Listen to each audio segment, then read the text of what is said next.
మనుషుల్లో చిన్న సమస్య ఒకటి ఉంది. వారు ఎప్పుడూ స్వయంగా వారి నిందలను వినలేకపోతారు.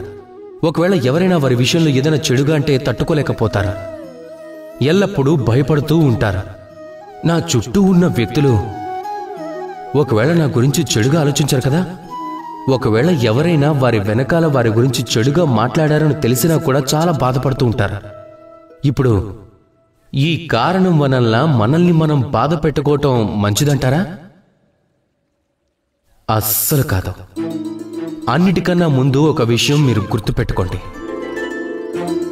ఒకవేళ ఎవరైనా మీ వెనక మీ గురించి చెడుగా మాట్లాడతారో వారు ముందే మీకన్నా 2 అడుగులు వెనక్కున్నారు అని. అవునా?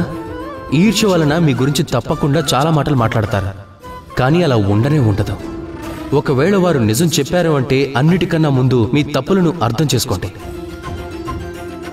ఆ నిజాన్ని తెలుసుకోండి, ఇంకా ఆ గుణాలను తీసి పారేయండి. ఆ తరువాత చూడండి, మీరు వారికన్నా 2 అడుగులు ఇంకా ముందుకు వెళ్తారు. ఎందుకంటే ఈ జీవితం అంతా కూడా ముందుకు చూస్తూనే నడుస్తూ ఉంటుంది, వెనక్కి చూస్తూ కాదు. వెనక్కి చూడటం అనేది మానేయండి. వర్తమానం ఏదైతే ఉందో దాన్నే చూడండి. భవిష్యత్తు ఏదైతే ఉందో, అది మీ లక్ష్యం ఏదైతే ఉందో దాన్ని సాధించండి. ఇక మీ మనసుని ప్రేమతో నింపుకోండి. రాధా కృష్ణ.